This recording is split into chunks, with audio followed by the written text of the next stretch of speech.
Hello दोस्तों, welcome to English for all. आज हम पढ़ेंगे 9 गोल्ड मेडल्स और इस पोयम को लिखा है डेविड रॉथ ने। चलिए पोयम को शुरू करता हूँ और बहुत ही आसान लैंग्वेज में आपको समझाता हूँ line by line.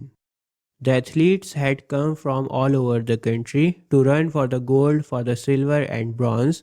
Many weeks and months of training all coming down to these games.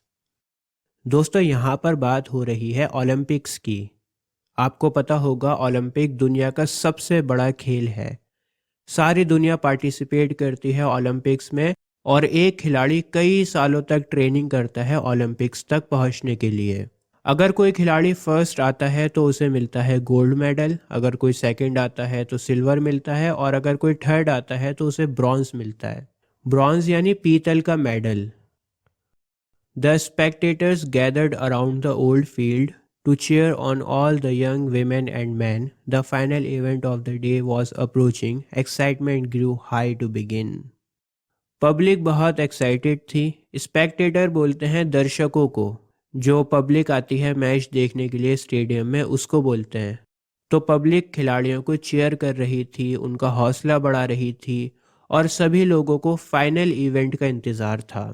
Final event था रेस का। जिस तरह से हम लोग वर्ल्ड कप में इंडिया पाकिस्तान के मैच का इंतज़ार करते हैं, उसी तरह ओलंपिक्स में रेस को लेकर बहुत ज़्यादा एक्साइटमेंट थी और सभी लोग फाइनल इवेंट यानी रेस का इंतज़ार कर रहे थे। The blocks were all lined up for those who would use them, the 100-yard dash and the race to be run. These were 9 resolved athletes in back to the starting line, poised for the sound of the gun. Race बस शुरू होने वाली थी। खिलाड़ियों के नाम इस speaker पर लिए जा रहे थे और सभी खिलाड़ी लकड़ी के ब्लॉक्स के पीछे अपनी पोजीशंस बना रहे थे। दोस्तों, ये रेस 100 मीटर की थी। ध्यान रखना इस बात को, 100 मीटर की रेस थी। तो सभी 9 खिलाड़ी एकदम तैयार थे। सभी को एक बंदूक की आवाज़ का इंतज़ार था। रेस शुरू होने से पहले आपने देखा होगा कि एक फायर होती है और फायर की आवाज़ सुनकर सभी खिलाड़ी भागते हैं। तो सब कुछ एकदम तैयार था, रेडी था, बस एक बंदूक की आवाज़ का इंतज़ार था। The signal was given, the pistol exploded and so did the runners all charging ahead, but the smallest among them, he stumbled and staggered and fell to the asphalt instead. और फाइनली बंदूक चलाकर signal दे दिया जाता है। Pistol की आवाज़ सुनकर 9 के 9 खिलाड़ी भागने लगते हैं। लेकिन उन 9 खिलाड़ियों में से जिस खिलाड़ी की हाइट सबसे छोटी होती है, जो सबसे छोटा होता है हाइट में, उसका पैर भागते हुए लड़खड़ा जाता है और पैर लड़खड़ाकर वो गिर पड़ता है।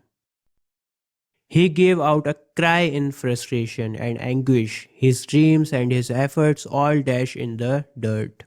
But as sure as I am standing here telling this story, the same goes for what next occurred.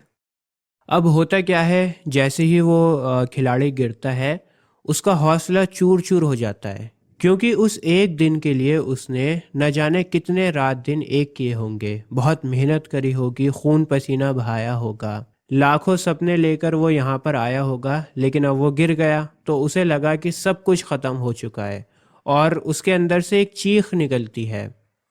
बहुत ही फ्रस्ट्रेटेड था, निराश था, तकलीफ़ में था।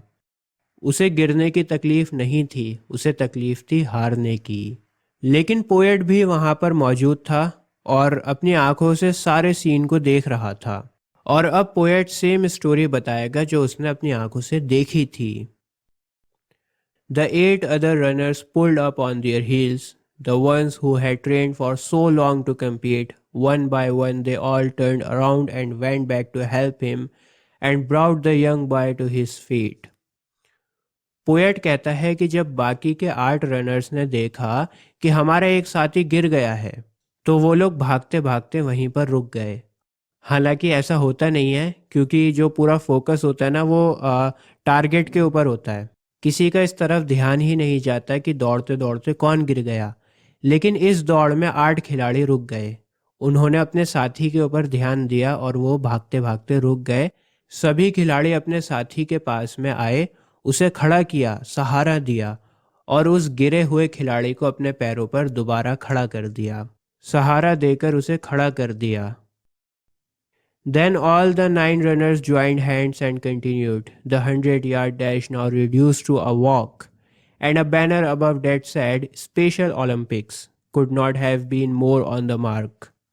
सभी रनर्स ने एक दूसरे के हाथ में हाथ डाला और सभी ने अपनी दौड़ को चलकर पूरा किया, क्योंकि उनका जो एक साथी था वो भाग नहीं सकता था, इसलिए सभी ने चलकर रेस को कंप्लीट किया और इस वजह से वो ओलंपिक्स बन गया स्पेशल ओलंपिक्स।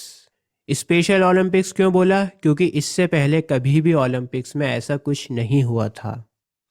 इस बार खिलाड़ियों ने स्पोर्ट्समैनशिप को दिखाया है, अपने साथी की हेल्प करी है, उसको हौसला दिया है। वैसे स्पेशल ओलंपिक्स फिजिकली डिसेबल्ड लोगों के लिए होता है, लेकिन यहाँ पर स्पेशल ओलंपिक्स का मतलब है कि ये ओलंपिक्स बाकी ओलंपिक्स की तरह नहीं थे। इस बार कुछ अलग हुआ था, कुछ स्पेशल हुआ था। That's how the race ended with 9 gold medals. They came to the finish line holding hands still, and a standing ovation and 9 beaming faces said more than these words ever will. और finally हाथों में हाथ डालकर ये 9 के 9 खिलाड़ी एक साथ रेस को ख़त्म कर देते हैं। इस बार रेस में ना तो कोई फर्स्ट आया, ना तो कोई सेकंड आया और ना ही कोई थर्ड आया। सभी रनर्स एक साथ पहुंचते हैं और उन खिलाड़ियों के रिस्पेक्ट में सभी लोग खड़े हो जाते हैं। सभी 9 खिलाड़ियों को गोल्ड मेडल दिया जाता है और उन खिलाड़ियों की खुशी का कोई ठिकाना नहीं था। वो खुशी ऐसी थी जिसे लफ्ज़ों में बयान नहीं किया जा सकता। तो दोस्तों, ये पोयम स्पोर्ट्समैनशिप को दिखाती है और बताती है कि हमें एक दूसरे का ख्याल रखना चाहिए। और अगर आप ऐसी क्लास 10th के स्टूडेंट हो तो आपका इंग्लिश का सिलेबस मैंने कंप्लीट कर दिया है। अभी आपकी स्क्रीन पर एक प्लेलिस्ट आ रही होगी, इस प्लेलिस्ट पर क्लिक कर आपको इंग्लिश के सभी चैप्टर्स मिल जाएंगे। आज के लिए बस इतना ही। जय हिंद।